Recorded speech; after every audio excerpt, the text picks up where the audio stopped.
Thank you to Gentleman Soup and Devon Franklin for subscribing. Since last video I forgot to thank one of you guys. This video I am thanking two of you. Thank you so much for giving a chance to the channel. I really appreciate it and I really hope you enjoy the content. Okay. Hello, my name is Dr. Shambles and today we have a simple Luffy gameplay. I made a post on my channel saying I wasn't going to post this week, but just to be honest, the idea was a pool on my channel, one, which was green purple Doffy, and I should be playing that deck for the very first time and make a video about it. But I'm not gonna lie, the experience was not the best at all, like really.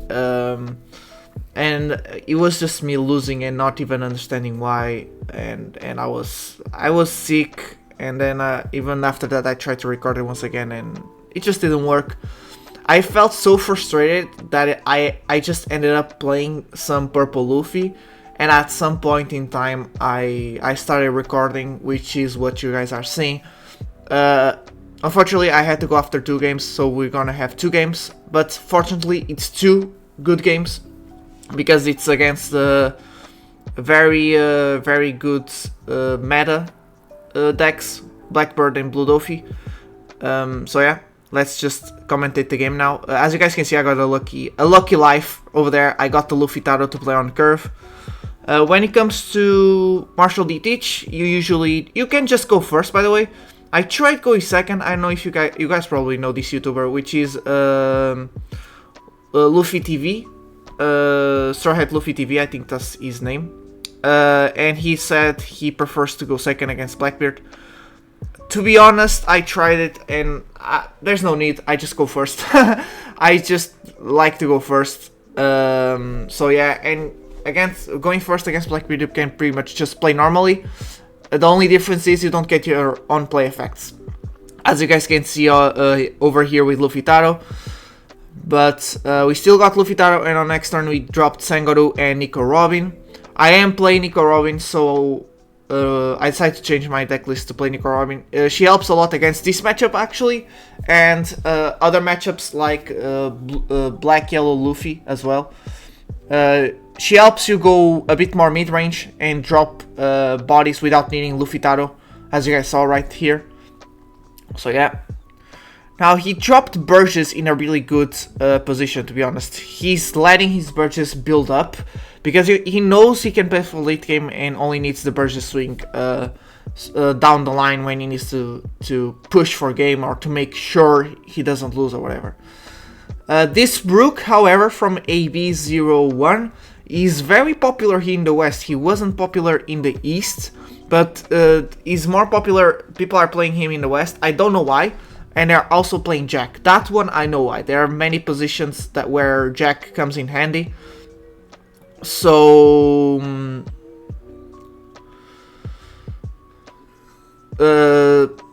so I understand why sneaking in some of them is worth. So he's more popular on the West as well. But this Brook, I don't know, decreasing 1. You kind of play for late game, so dropping a 3 cost is not that big of a deal.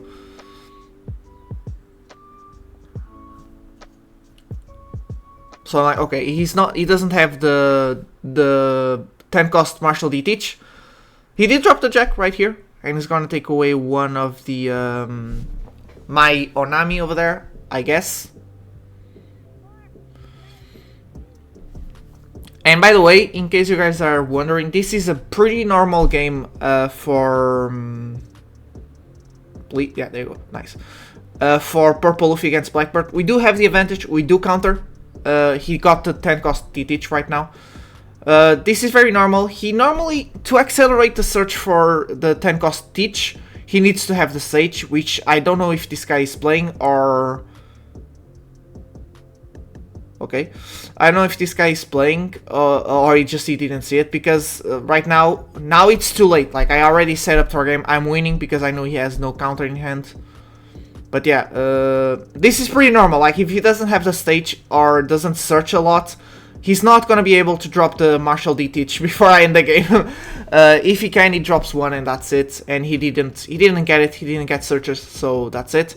And last game is Blue Doffy. I'm hearing some people say that Blue Doffy counters Purple Luffy. I don't know really. Maybe if he goes first, if he's still going first from us.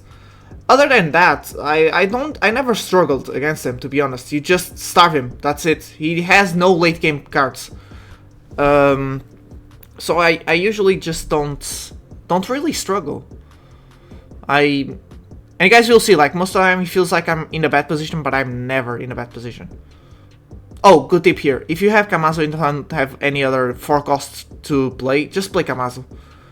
Some newer players, more of beginner players, hold on to the Kamazo as a 2k and just don't use their 4 curve, just do it. And as you guys can see, we have a good Luffy Taro Sangoru combo right now, so we're gonna do it. We can play aggressive, it's okay.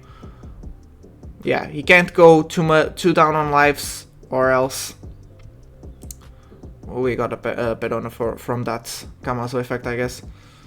So yeah, he's just ignoring my board. We take that one, and we're just gonna counter for 1. He drops another 2. And I'm like, okay, he's gonna swing for 7. 8, actually. Oh no, he's swing for 7 and use the effect, because I forgot of the Hancock effect. So now we just, doesn't have that much cards in hand, so we go for board. We're gonna play probably that law, that Blackbeard law over there. There you go. I'm gonna try, yeah, I'm gonna make 2 6k swings, so in case he blocks. There you go.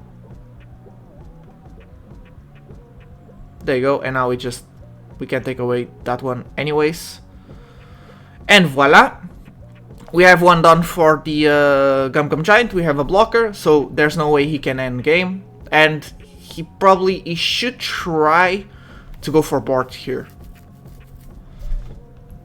Although Blue Doffy most of the time, for what I know, I don't play him as much. Maybe I should actually, he looks a bit interesting.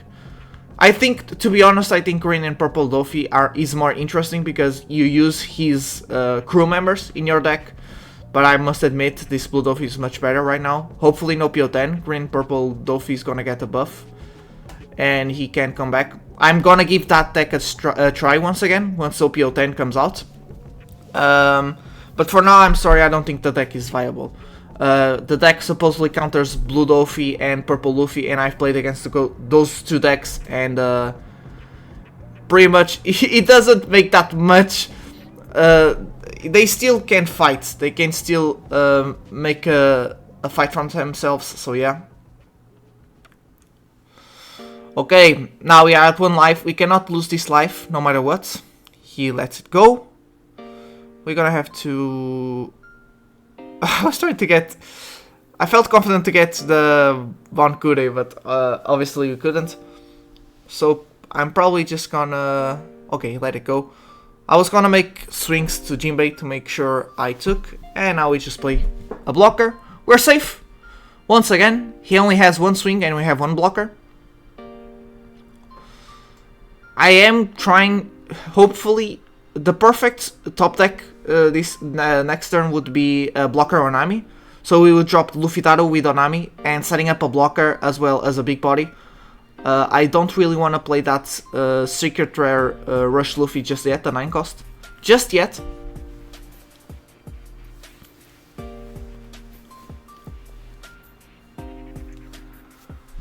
He's thinking a lot because, as you guys can see, like, I'm at 1 life, he's at 3, but I'm in a pretty good position.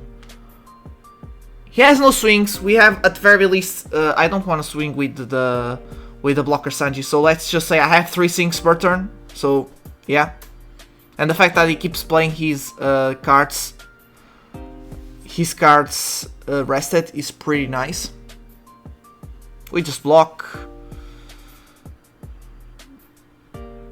he plays Jozu, which is not a bad card. He does, although, give a...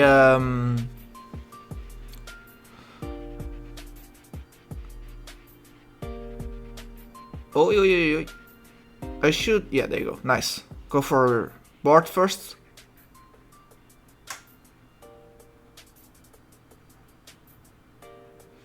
He's thinking about countering, so he did counter.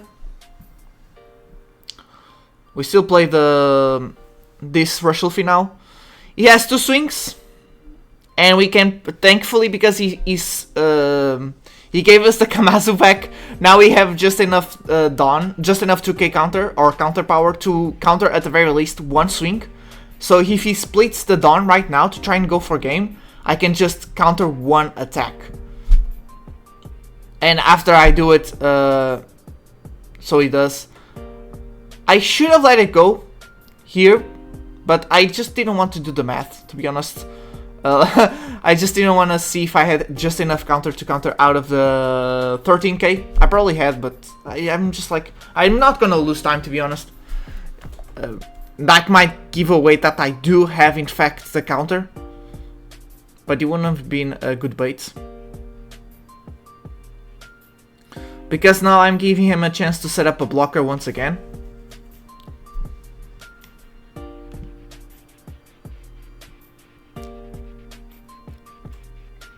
He's still thinking. Okay, he attaches anyways. Gets a law, which is a body, and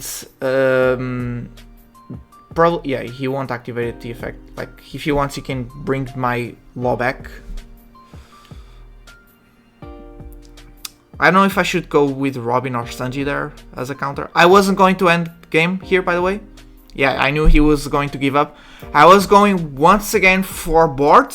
You would only have only one swing next turn, and then next turn that would be it. Like, it didn't matter what he would set up, as you guys can see from the hands. You guys can go back and see it. Sorry.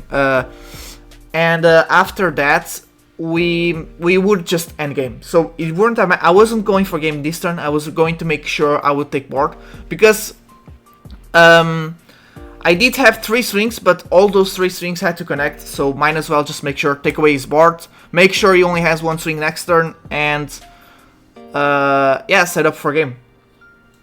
That's pretty much it. Thank you so much for watching. When it comes to decklist, by the way, I think the math is right. The ratios, I think, are right. That only 1 blocker law does come up, by the way. But the rest, I think it's perfect. It works, so I'm gonna keep it that. Thank you so much for watching. If you enjoyed, consider liking and subscribing. And I'll see you all in the next video. Goodbye.